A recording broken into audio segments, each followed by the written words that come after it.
के साथ आज की इस क्लास को स्टार्ट करते हैं। तो चलिए फर्स्ट क्वेश्चन आपके सामने है। जैन धर्म के संस्थापक एवं प्रथम तीर्थंकर कौन थे? महावीर स्वामी, ऋषभदेव, पार्श्वनाथ या फिर डी अशोकसेन। सभी ऑप्शन को ध्यानपूर्वक देखिए और देखिए प्रत्येक स्टूडेंट को नीचे लाइव चैट में अपना अपना आंसर बताना है, तभी आपका प्रॉपर तरीके से रिवीजन होगा। और दोस्तों अगर आप लोग इस बार 100% सिलेक्शन चाहते हैं तो जो मैं आपको अभी सलाह देने वाला हूं उसको फॉलो कीजिएगा। तो देखिए आपको करना क्या है, मैं आपको जितने भी प्रश्नों के साथ एक्स्ट्रा फैक्ट को बताऊंगा आपको कॉपी में लिखते जाना है। इससे होगा क्या, आपका नोट्स तैयार होगा और उस नोट्स से आप लोग एग्जाम के समय में रिवीजन कर सकते हैं, क्योंकि रिवीजन के लिए नोट्स जो होता है बहुत ही बेहतरीन तरीका है। इसलिए नोट्स डेली तैयार कीजिए। जितने भी एक्स्ट्रा फैक्ट को बताएंगे ध्यानपूर्वक सुनना है और लिखते जाना है। और किसी भी प्रश्न में डाउट हो तो तुरंत कमेंट करके पूछिए। तो यहाँ पे जैन धर्म के संस्थापक एवं प्रथम तीर्थंकर कौन थे? तो सबसे पहले बात करते हैं जैन धर्म में कितने तीर्थंकर हुए हैं। तो नोट कीजिए, जैन धर्म में टोटल 24 तीर्थंकर हुए हैं, जिसमें से एग्जाम में पूछता है पहला तीर्थंकर, 23वां तीर्थंकर और 24वां। ये तीन काफ़ी ज़्यादा इम्पोर्टेंट है। तो जैन धर्म के पहले तीर्थंकर कौन थे? तो यहाँ पे जो ही बच्चे ऑप्शन बी बता रहे हैं उनका बिल्कुल सही जवाब है ऋषभदेव जैन धर्म के पहले तीर्थंकर थे। अब बात करते हैं 23वें तीर्थंकर कौन थे। तो आप जो ऑप्शन सी में देख रहे हैं पार्श्वनाथ, ये जैन धर्म के 23वें तीर्थंकर थे। और 24वें और आखिरी की बात करें जो कि सबसे ज़्यादा इम्पोर्टेंट है, ये है महावीर स्वामी, ये 24वें और आखिरी तीर्थंकर है। एग्जाम में ये भी पूछा जाता है कि महावीर स्वामी के बचपन का नाम क्या था। तो नोट कीजिए वर्धमान। वर्धमान महावीर स्वामी के बचपन का नाम था। इनकी मृत्यु कहाँ पर हुई थी? पावापुरी में। इसे भी नोट करेंगे। आगे बढ़ते हैं, पार्श्वनाथ कौन थे? अभी हमने आपको बताया, अगर आप लोग ध्यानपूर्वक सुनते होंगे तो इसका आंसर आप लोग बिल्कुल आराम से बता सकते हैं। पार्श्वनाथ कौन थे? तो बिल्कुल सही आंसर बता रहे हैं, जैन धर्म के 23वें तीर्थंकर थे पार्श्वनाथ। तो सी ऑप्शन जो ही बच्चे दिए हैं बिल्कुल सही जवाब है। और पार्श्वनाथ जो है काशी के इक्ष्वाकु वंशीय राजा अश्वसेन के पुत्र थे। आगे देखिए, पार्श्वनाथ संबंधित थे। सभी ऑप्शन को ध्यानपूर्वक पढ़िए फिर आंसर बताइए और प्रत्येक स्टूडेंट को आंसर करना है। तो पार्श्वनाथ संबंधित थे, अभी हमने आपको बताया इक्ष्वाकु वंश से। तो सही जवाब है ए ऑप्शन। आगे देखिए, महावीर स्वामी का जन्म कहाँ पर हुआ था? देखिए अभी हमने आपको बताया महावीर स्वामी की मृत्यु कहाँ पर हुई थी? पावापुरी में। लेकिन आपको बताना है जन्म कहाँ पर हुआ था। तो यहाँ पर जो ही बच्चे ऑप्शन ए बता रहे हैं बिल्कुल सही जवाब है। वैशाली के कुंड ग्राम में महावीर स्वामी का जन्म होता है। कब? तो 540 ईसा पूर्व में। डेट भी याद रखना पूछता है, 540 ईसा पूर्व में। वर्धमान महावीर को किस नदी के तट पर संपूर्ण ज्ञान का बोध हुआ था? ध्यान दीजिए, यहाँ पे भगवान बुद्ध नहीं है, भगवान यहाँ पर कौन है? वर्धमान महावीर। तो इनको किस नदी के तट पर संपूर्ण ज्ञान का बोध हुआ था? तो याद रखिएगा ऋजुपालिका नदी। बी ऑप्शन जो ही बच्चे बता रहे हैं बिल्कुल सही आंसर है। महावीर स्वामी ने अपना उपदेश किस भाषा में दिया था?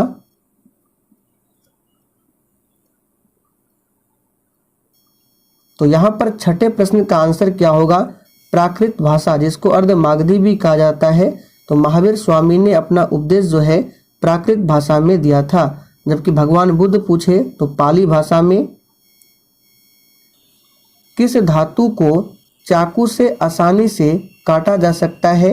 बहुत ही सिंपल प्रश्न है और बिल्कुल शुरुआत से स्टार्ट किए हैं, इसलिए आप सभी को एक भी क्लास को मिस नहीं करना है। तो किस धातु को चाकू से आसानी से काटा जा सकता है? तो आप लोगों ने 10th क्लास में पढ़ा होगा सोडियम को। एक बार एग्जाम में पूछा गया था, बिहार मध्य निषेध सिपाही के एग्जाम में सोडियम की परमाणु संख्या। तो आप सभी जानते हैं परमाणु संख्या 11 है और इलेक्ट्रॉनिक विन्यास की बात करें 281 और सोडियम का सिंबल क्या होता है तो Na। इन सभी फैक्ट को भी ध्यान रखेंगे, पूछा जाता है एग्जाम में। विद्युत का सर्वोत्तम चालक कौन सा है? चलिए 8 के लिए आंसर कीजिए। और देखिए बहुत ही जल्द 2010 से लेकर अब तक बिहार पुलिस के एग्जाम में जितने भी प्रश्न पूछे गए थे उन सभी प्रश्नों को कराने वाले हैं।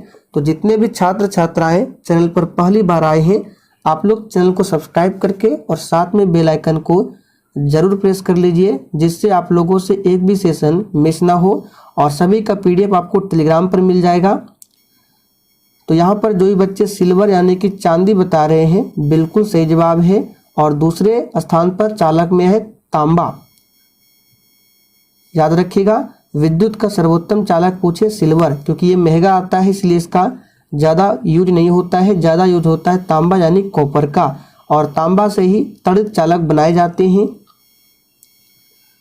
चूने में पानी मिलाने पर कौन सी गैस निकलती है? और इस प्रैक्टिस सेट में आपके जितने भी प्रश्न सही हो रहे हैं आप लोग लिखते जाइए। फिर सेशन के लास्ट में आपको कमेंट करके अपना अपना स्कोर जरूर बताना है। तो चूने में अगर पानी मिलाएंगे तो कौन सी गैस निकलेगा? तो याद रखिएगा सही जवाब है ऑप्शन यहाँ पे 9 का B, कार्बन डाइऑक्साइड। ध्यान रखेंगे। आगे देखिए, अम्ल नीले लिटमस को किस रंग में परिवर्तित कर देता है? यह भी बेसिक लेवल का प्रश्न है। अम्ल जो है नीले लिटमस पत्र को किस रंग में परिवर्तित करेगा? तो इसके लिए एक ट्रिक है, आपको याद रखना है अनील या फिर अनीला। देखिए यहाँ पे लिख रहे हैं अनीला। अब ट्रिक को कैसे यूज करना है तो देखिए, आ से क्या हो गया अम्ल हो गया, नी से क्या हो गया नीला हो गया, ला से क्या हो गया लाल हो गया। अब देखिए यहाँ से अम्ल नीला को लाल, अम्ल नीला को लाल, यानी अम्ल क्या करेगा नीला को लाल में बदलेगा। तो आंसर क्या हो जाएगा यहाँ पे B ऑप्शन लाल। और यहाँ से ये भी पूछता है कि लिटमस पत्र जो है ये कहाँ से प्राप्त होता है? तो लाइकेन से। ध्यान रखेंगे, यहाँ पे लिख देते हैं लिटमस को लाइकेन से प्राप्त किया जाता है, नोट करेंगे। क्षार लाल लिटमस को क्या करता है? जस्ट उल्टा होगा। अम्ल क्या करेगा? अम्ल नीला को लाल करता है, जबकि क्षार लाल को क्या करेगा नीला करेगा। बहुत ही आसान है। आगे देखिए, निम्नलिखित में से विलुप्त जंतु प्रजाति है। और देखिए अम्ल और क्षार से संबंधित 2-3 प्रश्न बताते हैं। अगर आपसे पूछे कि अम्लीय विलयन का pH मान कितना होता है तो याद कर लीजिए 7 से कम। कॉपी में लिख लीजिए इस तरह से कि अम्लीय विलयन का pH मान कितना होता है, आंसर 7 से कम। क्षारीय विलयन का pH मान पूछे 7 से अधिक, और उदासीन विलयन का pH मान पूछे तो 7 होता है। तो यहाँ पे 12 नंबर में क्या पूछा जा रहा है? विलुप्त जंतु प्रजाति है, तो ये है डोडो पक्षी। कायिक जनन पाया जाता है, बिल्कुल 1 नंबर का प्रश्न है, फटाफट से आंसर कीजिए। कायिक जनन पाया जाता है तो ये पाया जाता है आलू में। ए ऑप्शन जो ही बच्चे बता रहे हैं बिल्कुल सही जवाब है। और देखिए जितने भी एक्स्ट्रा फैक्ट बता रहे हैं सिर्फ उसी को नोट करना है, जो क्वेश्चन आंसर है उसको नोट नहीं करना है। अब देखिए आलू में एक रोग होता है ब्लैक हार्ट रोग, इसको नोट कीजिए। इस तरह से नोट करना है कि ब्लैक हार्ट रोग किससे संबंधित है, तो आंसर क्या लिखना है आलू से। और ये ब्लैक हार्ट रोग जो है आलू में किसकी कमी से होता है, तो ऑक्सीजन की कमी से। इसे भी नोट करेंगे, ऑक्सीजन की कमी से आलू में क्या होता है ब्लैक हार्ट रोग। और एक होता है, पूछा जाता है एग्जाम में, खैरा रोग। खैरा रोग किस फसल से संबंधित है, नोट कीजिए। खैरा रोग धान से संबंधित है। और खैरा रोग जो है ये जस्ता की कमी से होने वाला रोग है। नर और मादा युग्मक के संयोजन को क्या कहते हैं।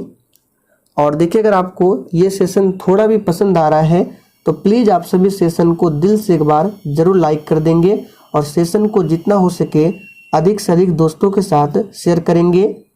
तो नर और मादा युग्मक के संयोजन को कहते हैं निषेचन।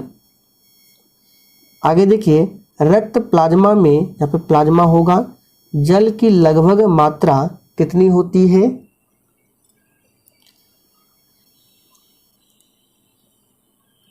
तो ध्यान से सुनिए, रक्त प्लाज्मा में जल की जो लगभग मात्रा होती है 90 से 92% होती है। तो देखिए बी ऑप्शन में दिया हुआ है 90%, ध्यान रखेंगे। और एक स्वस्थ मनुष्य के शरीर में कितने लीटर रक्त होता है, ये प्रश्न भी पूछा गया है, नोट कीजिए। तो 5 से 6 लीटर रक्त पाया जाता है एक स्वस्थ मनुष्य के शरीर में। रक्त का पीएच मान कितना होता है, तो 7.4 होता है, जो कि क्षारीय प्रकृति का होता है। लाल रक्त कणिका जिसको बोलते हैं आरबीसी को निम्न में से किस नाम से जाना जाता है। तो देखिए मैंने ही आंसर बता दिया, आरबीसी ऑप्शन सी में दिया हुआ है, रेड ब्लड सेल। इसका जीवन काल पूछता है तो 120 दिनों का होता है आरबीसी का जीवन काल। एनीमिया रोग होने पर शरीर में किस चीज की कमी हो जाती है। अब यहाँ पर आपको ऑप्शन के अकॉर्डिंग आंसर बताना है, जो ऑप्शन में दिया हुआ है उसी में से आंसर करना है।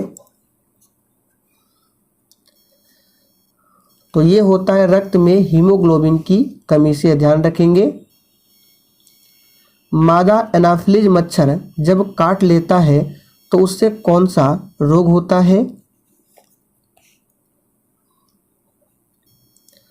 तो ध्यान दीजिए, मादा एनाफिलीज मच्छर जब काटता है तो उससे रोग होता है कौन सा, तो मलेरिया।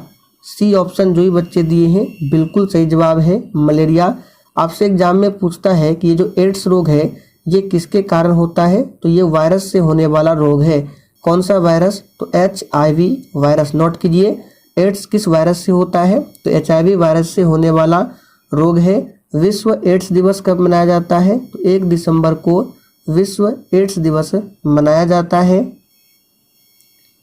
बहुत अधिक ऊंचाई पर मनुष्य की लाल रुधिर कणिकाओं क्या होता है, आरबीसी की संख्या में क्या होता है या आकार में क्या होता है। तो ध्यान दीजिए, जब आप लोग बहुत अधिक ऊंचाई पर जाएंगे तो आपके शरीर का जो आरबीसी है उसकी संख्या में बढ़ोतरी होती है। तो आंसर क्या होगा, संख्या बढ़ जाती है। अस्थाई चुंबक किससे बनते हैं। चलिए 20 के लिए आंसर बताइए, अस्थाई चुंबक किससे बनते हैं। तो यहाँ पर 20 का आंसर क्या हो जाएगा, इस्पात से अस्थाई चुंबक को बनाया जाता है। और देखिए आपकी जानकारी के लिए बता देते हैं, मेरा एक दूसरा और चैनल है दिवाकर स्टडी IQ के नाम से, उसका लिंक इसी वीडियो के डिस्क्रिप्शन बॉक्स में दिया गया है, आप लोग जाकर देख सकते हैं। उस चैनल पर डेली शाम 7:30 बजे से क्लास चलती है, तो आप लोग जाकर देखिए। तेल दीप की बत्ती में तेल खाली स्थान के कारण ऊपर उठता है, इसको मार्क करके रखिए, इंपॉर्टेंट प्रश्न है। तो देखिए तेल दीप की बत्ती में जो तेल ऊपर उठता है ये किसके कारण होता है, तो याद रखिए केशिकत्व के कारण, यानी कि केशिका क्रिया के कारण। ध्वनि तरंगों की प्रकृति क्या होती है। अब देखिए यहाँ से 2 प्रश्न बनते हैं और बच्चे कंफ्यूज कर जाते हैं, एक पूछता है ध्वनि तरंग और एक पूछता है प्रकाश तरंग, और आंसर होता है अनुप्रस्थ अनुदैर्घ्य। अब ये समझ में नहीं आता है कि कौन सा किसका होगा, तो इसके लिए एक ट्रिक है, देखिए हम यहाँ बताते हैं।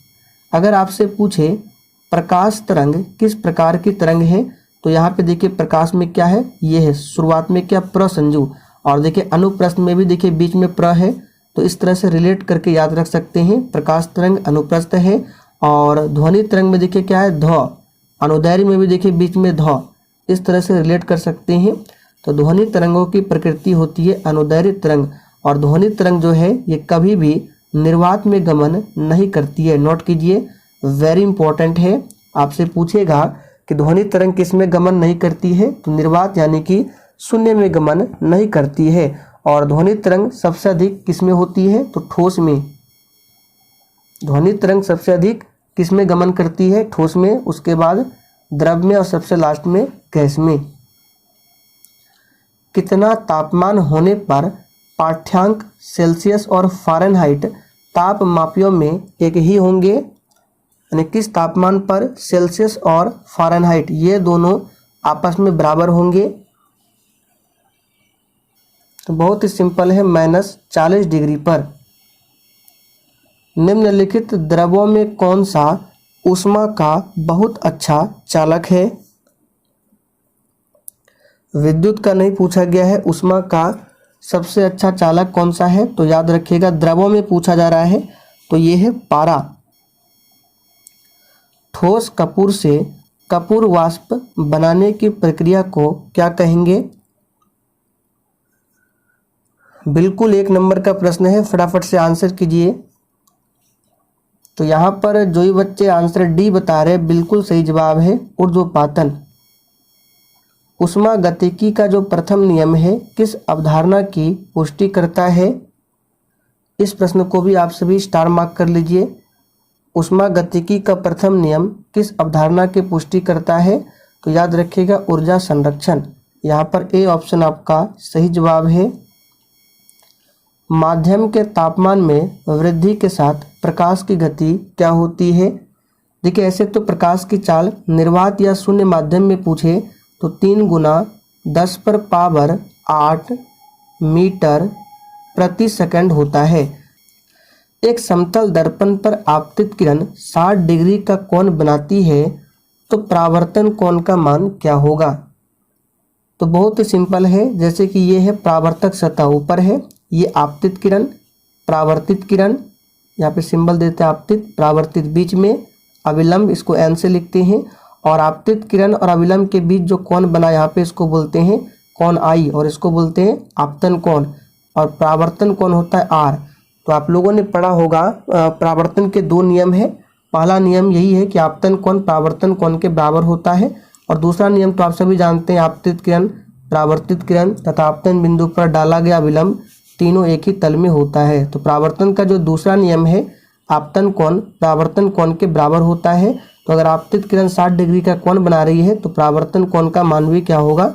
60 डिग्री। वायुमंडल में प्रकाश के विसरण का कारण क्या है? इसको भी मार्क कीजिए।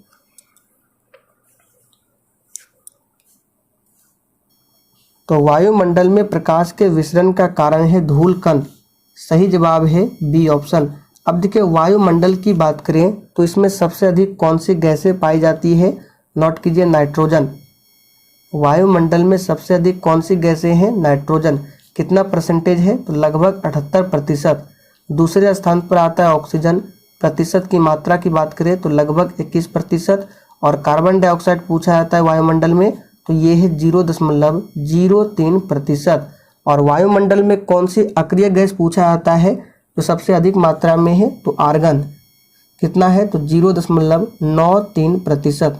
सभी को मार्क कर लीजिए, नोट कर लीजिए, इंपॉर्टेंट है। खतरे के संकेतों के लिए लाल प्रकाश का प्रयोग किया जाता है क्योंकि आप सभी जानते हैं लाल रंग का जो प्रकाश होता है उसका क्या होता है? वेवलेंथ मैक्सिमम होता है, यानी अधिकतम होता है तरंगदैर्घ्य।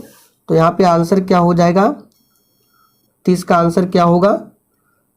तो जो ही बच्चे यहाँ पे आंसर ए बता रहे बिल्कुल सही जवाब है। इसका प्रकीर्णन क्या होता है? सबसे कम होता है, जिसके कारण इसका प्रयोग किया जाता है खतरे में, क्योंकि लाल रंग का प्रकाश का जो वेवलेंथ तरंगदैर्घ्य होता है मैक्सिमम होता है, जिसके कारण इसका प्रकीर्णन भी कम होता है। दाढ़ी बनाने के लिए काम में लेते हैं तो बहुत ही आसान है, इसमें अवतल दर्पण का प्रयोग किया जाता है। एक स्वस्थ मनुष्य के शरीर का ताप कितना होता है? तो देखिए एक स्वस्थ मनुष्य के शरीर का तापमान अगर सेल्सियस में पूछे तो 37 डिग्री सेल्सियस, फ़ारेनहाइट में पूछे तो 98.6 डिग्री, कहीं कहीं आपको 98.4 भी मिलेगा, और केल्विन में पूछे तो 310 केल्विन। अब देखिए ऑप्शन में दिया हुआ है 37 डिग्री सेल्सियस। श्यानता की इकाई क्या है?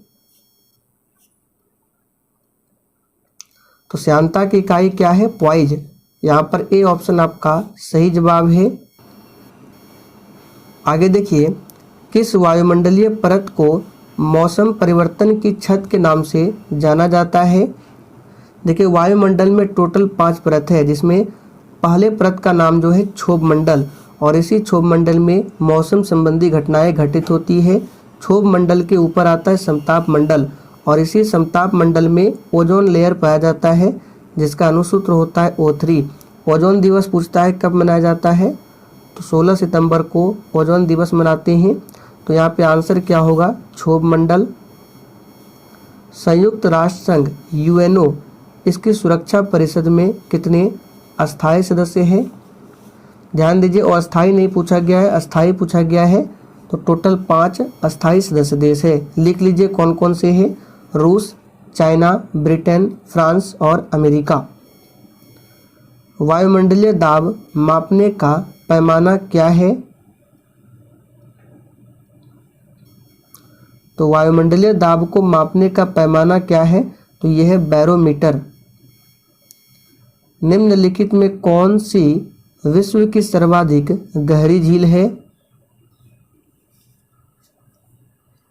तो बहुत ही सिंपल है, यहाँ पर जो भी बच्चे बी बता रहे हैं बिल्कुल सही जवाब है। बैकाल झील विश्व की सबसे गहरी झील है। टिटिकाका झील ये सबसे अधिक ऊंचाई पर झील है। इलेक्ट्रॉन के खोजकर्ता कौन है? इलेक्ट्रॉन, प्रोटॉन, न्यूट्रॉन तीनों को ध्यान रखना है।